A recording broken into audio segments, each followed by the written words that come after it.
Lundi 13 avril 2026, il est 13h sur les antennes de BF1. Au sommaire de ce journal, des mains du ministre de la Construction de la Patrie, des acquéreurs du quartier Bassenco reçoivent leur titre foncier. Ils passent d'occupants des terres à propriétaires légitimes. Les acquéreurs peuvent faire valoir leurs droits sur ces terres officiellement.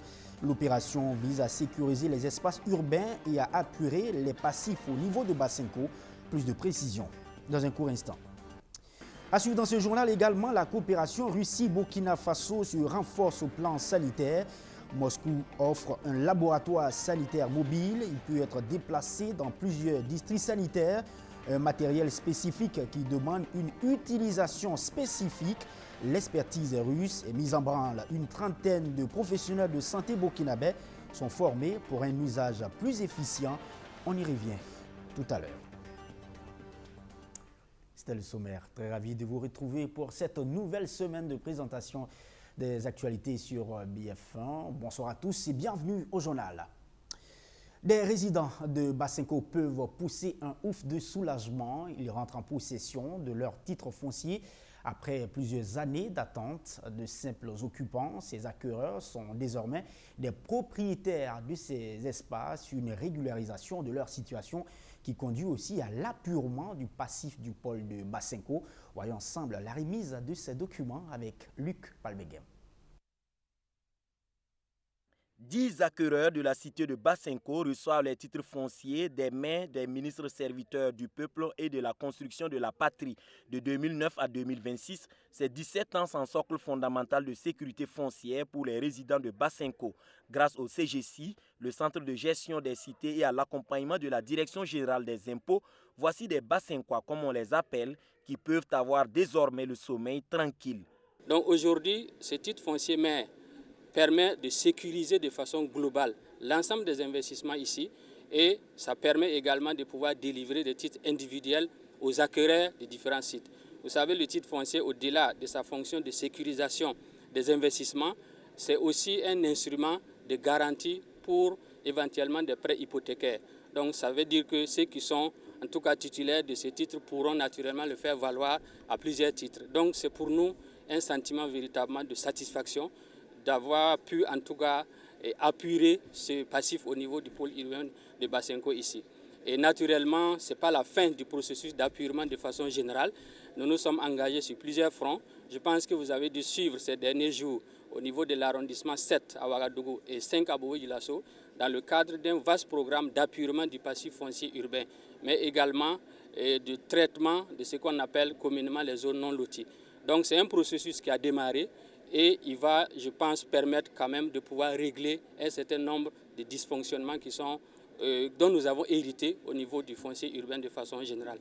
Pour le CGC, procéder à l'établissement et à la délivrance de ce titre foncier maire couvrant plus de 900 hectares, l'administration foncière et fiscale contribue à structurer durablement l'espace urbain et à sécuriser les opérations d'aménagement engagées.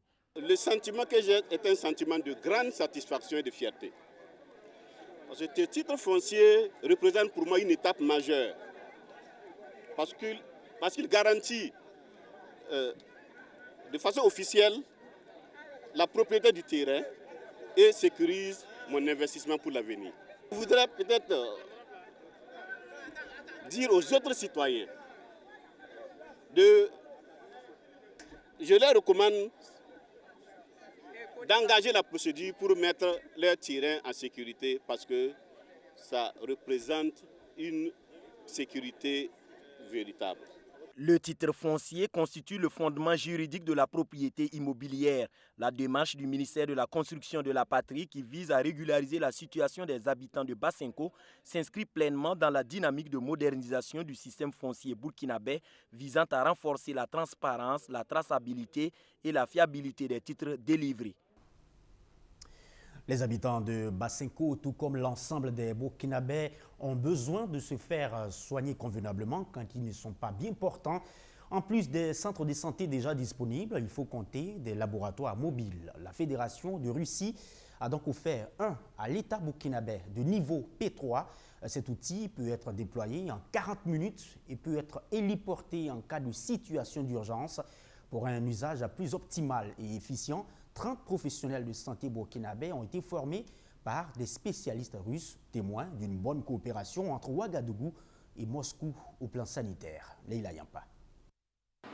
Ce laboratoire mobile de niveau P3 est un outil de pointe généreusement mis à la disposition du pays par la Fédération de Russie. Il permet d'effectuer des analyses en toute sécurité, même dans les zones les plus reculées. Mais un tel équipement ne prend toute sa valeur qu'entre des mains expertes. C'est dans cette optique que les spécialistes de l'Institut des microbes de Russie renforcent les capacités d'experts burkinabés. Pendant 5 jours, 30 professionnels de santé ont bénéficié d'une formation intensive, alternant sessions théoriques et exercices pratiques. Une formation exigeante couronnée par la remise d'attestations. En fait, les spécialistes de la Fédération de Russie ont préparé une formation avec les leçons et avec les courses à la fois pratiques et scientifiques. En ce qui concerne le pratique, les participants ont appris comment déployer ce laboratoire et comment l'utiliser dans une manière efficace et aussi les outils qui viennent avec ce laboratoire. Nous avons bénéficié d'une formation de haut niveau où on nous a appris à pouvoir déployer un laboratoire mobile sur le terrain, à le monter, à déployer tout ce qui est outil nécessaire et à y travailler pour donner des résultats en un temps record. Donc, au sortir de cette formation, nous sommes déjà prêts et aptes à intervenir en cas de situation d'urgence pour lever les équivoques au niveau laboratoire pour permettre aux décideurs de prendre des décisions idoines. Pour les autorités burkinabées, ce laboratoire mobile représente une avancée majeure pour le système de santé. C'est un laboratoire qui, en termes de biosécurité, se positionne à un niveau extrêmement élevé. Il s'agit aussi d'un laboratoire qui est gonflable, comme vous l'avez vu. Il s'agit d'un laboratoire qui est héliportable et qui peut être déployé en 40 minutes. Donc, partout au Burkina Faso où un événement de santé publique survient, ce laboratoire peut y être déployé et participer aux investigations. C'est un laboratoire qui permet véritablement par jour de faire des examens de très haut niveau. Il peut faire 300 examens de PCR et même 500 examens d'ELISA. Donc c'est vous dire vraiment en fait la capacité de ce laboratoire qui vient véritablement renforcer les capacités opérationnelles et de souveraineté sanitaire de notre pays.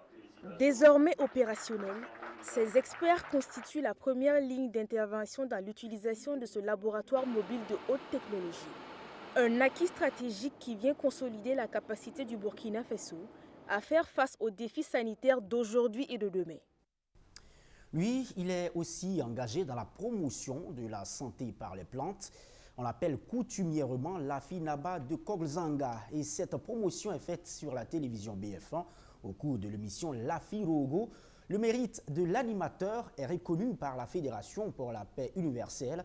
L'homme a reçu le samedi dernier la grande médaille des ambassadeurs de paix, une reconnaissance de plusieurs années dans la promotion d'une cohésion sociale et le bien-être à travers des plantes médicinales. Maxime Ilboudo a assisté à cette remise de distinction. L'homme est connu pour ses actions en faveur de la promotion de la médecine traditionnelle. À travers l'émission Lafirogo sur les antennes de la télévision BF1, le chef coutumier met en lumière les vertus des plantes et travaille à réconcilier les cœurs. Modèle d'espoir et de résilience, ses efforts sont reconnus par la Fédération pour la paix universelle. Il reçoit ici la grande médaille des ambassadeurs de paix devant un parterre d'invités.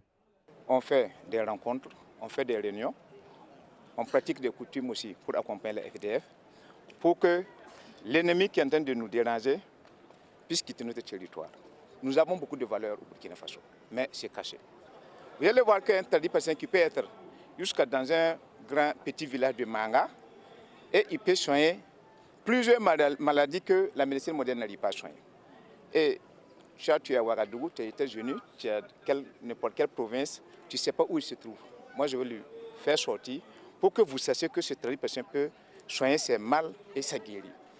Comme lui, ce sont 230 personnes dont le mérite est célébré. La cérémonie d'investiture des ambassadeurs de paix vise à reconnaître l'engagement de citoyens œuvrant au quotidien pour la stabilité et le vivre ensemble. Ce sont des gens qui œuvrent beaucoup, mais dans le silence. Ils ont été recommandés par d'autres personnes et surtout des chefs coutumiers et aussi des chefs religieux. S'il n'y a pas la paix en famille, vous ne pouvez pas faire la paix autour de vous. Vous ne pouvez pas faire la paix avec les autres. Donc, la paix commence dans la famille. Donc, nous interpellons les ambassadeurs de paix à œuvrer pour que dans leur famille, il fait bon vivre. Parmi les récipiendaires figurent des leaders communautaires, des enseignants, des artistes ainsi que des représentants d'organisations de la société civile. Cette distinction encourage à poursuivre les actions en faveur de la paix, notamment dans les zones les plus affectées par l'insécurité. Allons-y à présent dans le Nando avec encore les coutumiers et halte dans le canton Conquistenga situé dans la province du Boulkiemde qui était en fait le samedi dernier. Les fils et filles de cette partie du Burkina Faso célébraient le Konkilga, une fête annuelle chez cette communauté Mouaga du centre-ouest. Et c'est une fête clairement de retrouvailles au cours de laquelle les ressortissants de la province rendent hommage à sa majesté Naba Sigri de Conquistenga avant de témoigner reconnaissance aux mânes et aux ancêtres pour toute la prospérité dans la royauté des Conquistenga. Revisitons ces moments riches en culture et en enseignement dans ce reportage. Le rituel hautement solennel du Kinkirga se déroule sous cette case. La place de Sa Majesté Naba Sigri, le Rimbiga de Conquistenga. Quand les notes du Lunga, ce petit tambour à cordes résonnent, ce sont les pas de Naba Sigri qui avancent. Puis un coup de fusil. Sous la case, appelée aussi Tukendogo, place aux allégeances. Les hommes du palais royal, les chefs de village du canton de Conquistenga, les Tansoba, qu'on appelle aussi chefs de guerre, les princes du canton. Chaque groupe apporte un présent, une offrande en espèces ou en numéraire, signe de reconnaissance.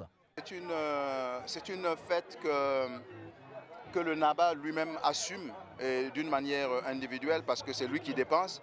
Alors les autres, c'est-à-dire les princes, les chefs de village, viennent non seulement faire allégeance et puis apporter aussi un peu de ce qu'ils ont pour contribuer à la réussite de cette fête. Les fils et les filles de tout le canton qui se retrouvent autour du Naba pour que nous puissions aborder la nouvelle année avec beaucoup de sérénité.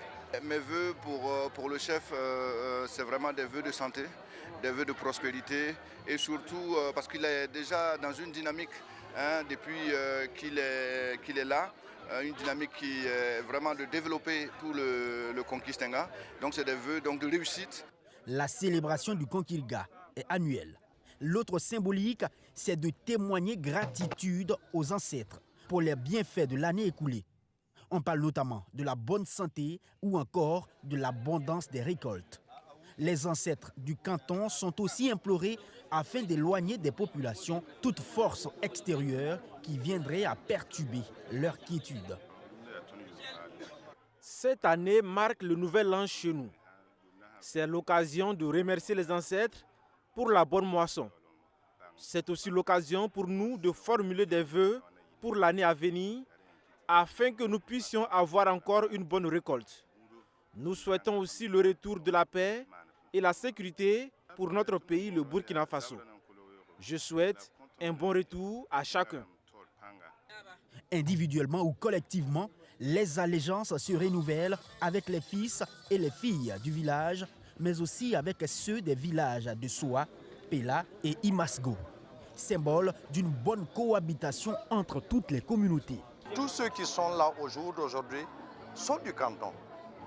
Voilà, le canton est tellement large qu'il y a des musulmans, il y a des catholiques, et il y en a aussi qui pratiquent la religion traditionnelle.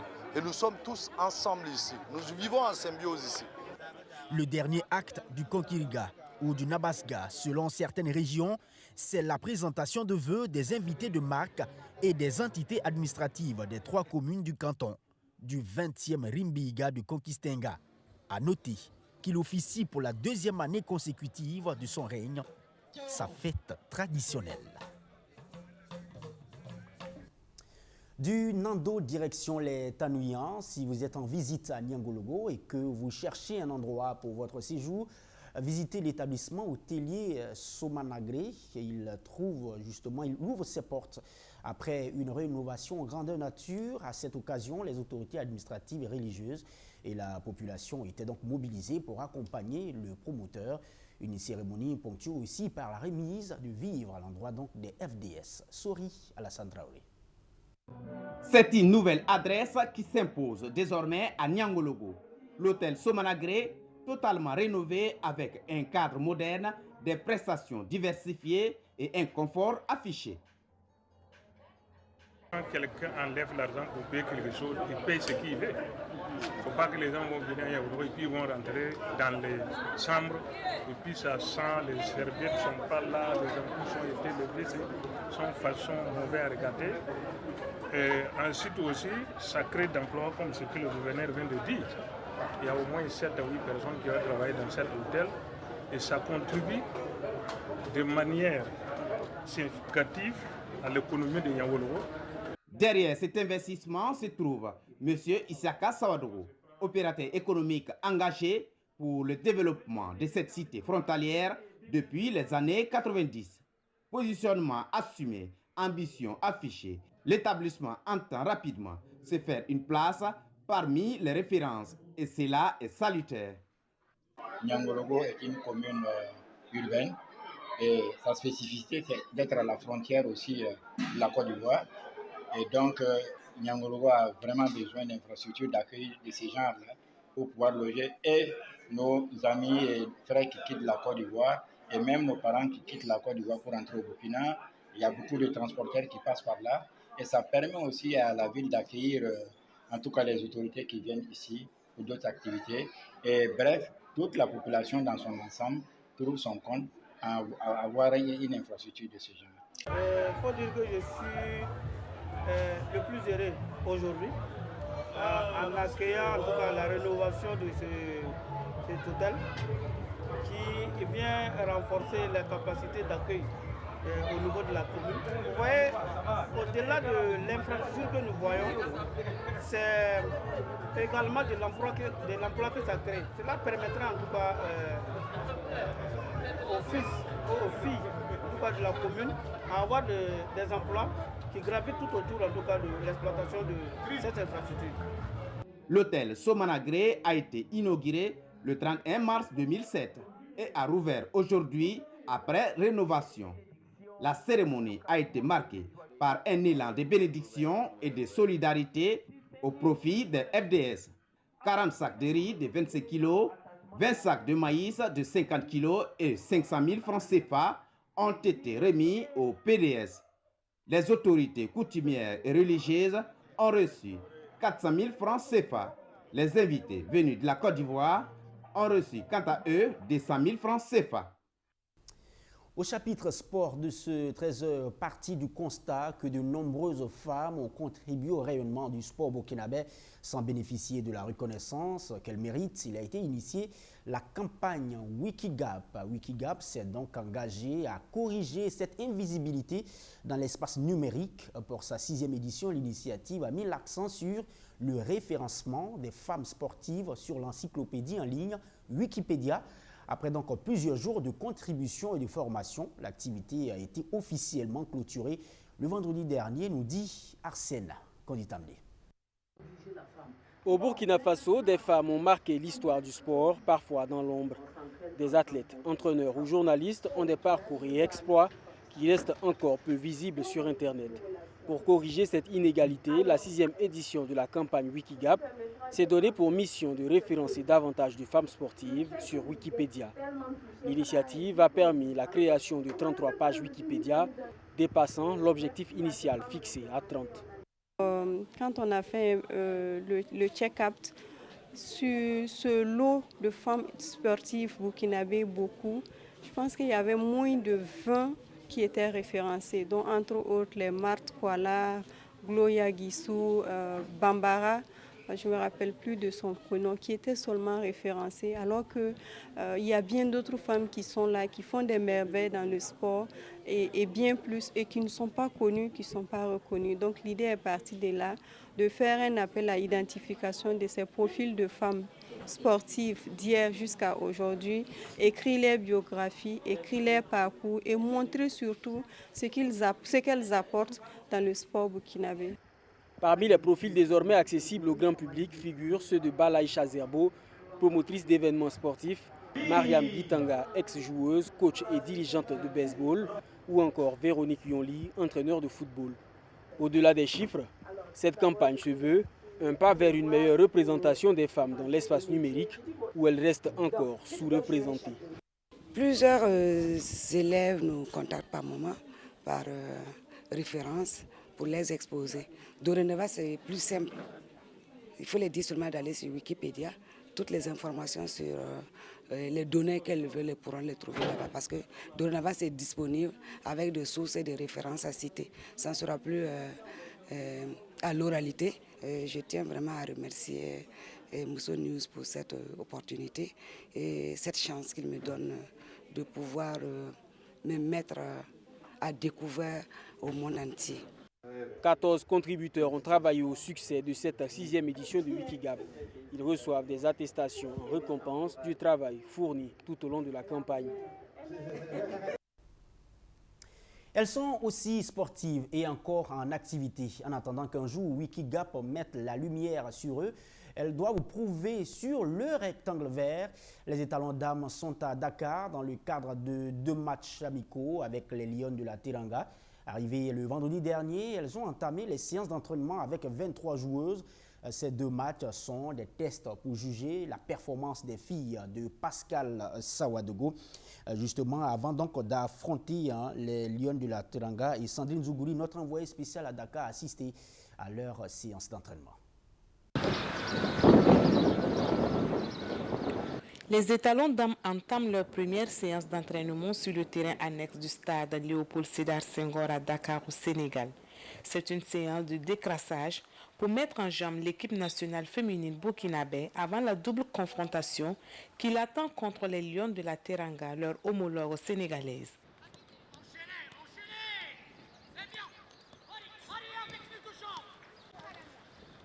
Pas mal, pas mal, pas mal.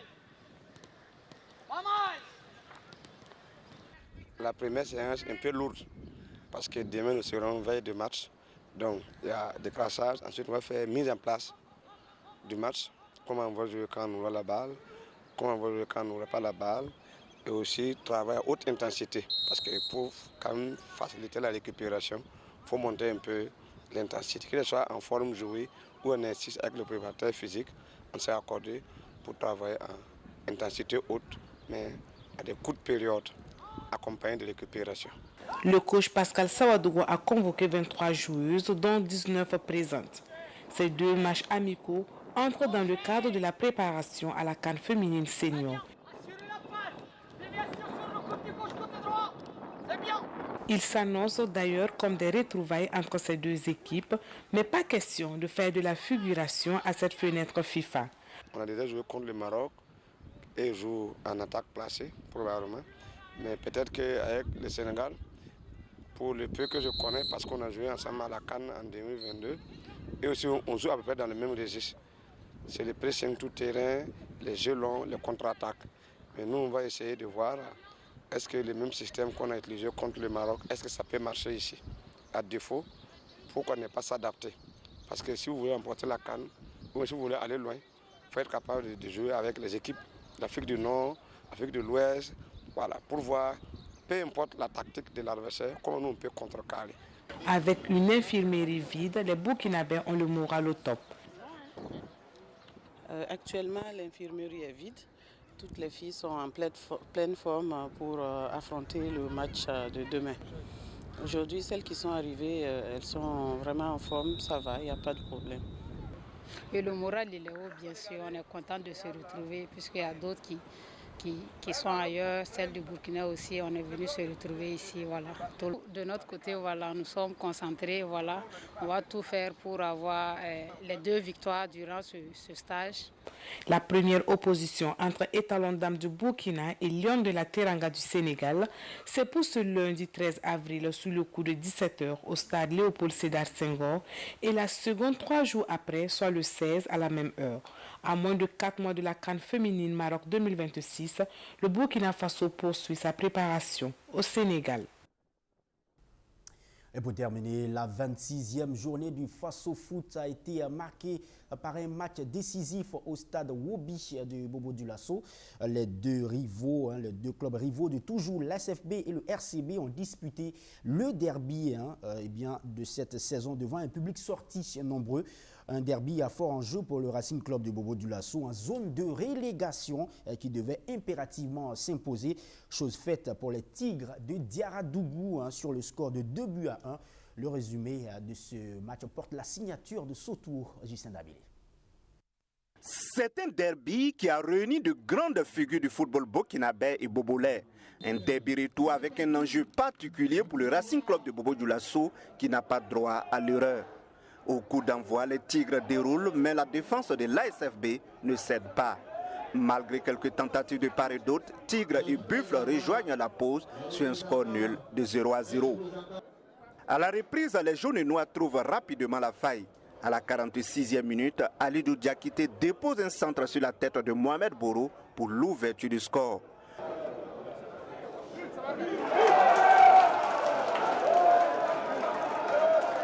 Le derby est lancé.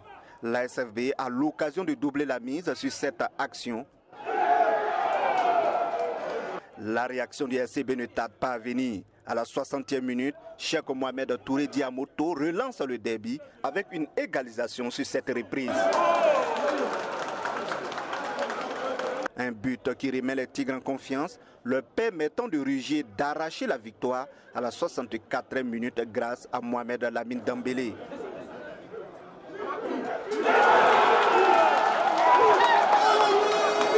Sonnés, les Buffles de Sikasso Sira ne parviendront pas à revenir au score jusqu'au coup de sifflet final de l'arbitre. Score final RCB 2, ASFB 1. Ça va vraiment pousser les enfants dans les séances à venir, faire tout pour gagner les autres matchs. Voilà, vous l'avez dit, on a gagné les derbys, ça se gagne. On a gagné, on dit Dieu merci. Voilà, c'est à nous maintenant de gérer le reste des matchs. Voilà, ça reste 4 matchs. Voilà, de faire tout pour prendre le maximum de pommes, vraiment pour vraiment se maintenir. La STV n'y arrive toujours pas depuis quelques journées. Alors avec un temps de relâchement, on a pris 2 buts sur le fil. Alors, on va se remettre en cause encore et travailler avec ces jeunes. Alors, parce que la concentration n'était pas.